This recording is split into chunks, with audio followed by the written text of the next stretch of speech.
ஏய், இது உன்னோட வேலை தானா? நீதான் இவங்களுக்கெல்லாம் கதவு திறந்து விட்டியா? ஆமா, எதுக்கு எடுத்தாலும் என்னையே சந்தேகப்படுங்க. நேத்து நைட்டு தலை வலிக்குதுன்னு மாத்திரை போட்டு நான் சீக்கிரமா தூங்கிட்டேன். எனக்கு என்ன நடந்ததுன்னே தெரியாது.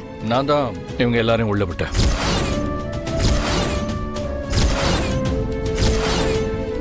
ஆதி, நீங்க என்ன பண்ணி வச்சிருக்கீங்க? நீங்க எது பண்ணாலும் நான் எதுவும் கேட்க மாட்டேன்னு இப்படி பண்ணிட்டு இருக்கீங்களா? இனிமே இவங்க யாரும் இங்க இருக்க கூடாதுன்னு நான் வீட்டை விட்டு வெளியே அனுப்பியிருக்கேன். அதுக்கப்புறமும் நீங்க இவங்களை உள்ள கூப்பிட்டீங்கன்னா என்ன அர்த்தம்? அண்ணா, என்னன்னா ஆதி கிட்ட போய் இப்படி பேசிட்டு இருக்க? வேற என்ன பண்ண சொல்ற மித்ரா? என்ன கேள்வி கேட்காம ஆதி ஏன் இப்படி பண்ணாருன்னா அவரை கேளு. ஆதி, ஏன் இப்படி பண்ணீங்க? அண்ணா அவ்வளவு தூரம் சொன்னதுக்கு அப்புறமும் நீங்க ஏன் அப்படி பண்ணீங்க? நான் என்ன பண்ண மித்ரா?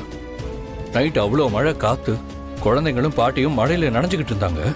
குறைஞ்சபட்சம் நான் மனசாட்சியோட நடந்துக்கணும்ல. அதனால தான் வீட்டுக்குள்ள கூட்டிட்டு வந்தேன். இன்றே டவுன்லோட் செய்து உங்கள் ஃபேவரட் ஷோக்களை என்ஜாய் பண்ணுங்க.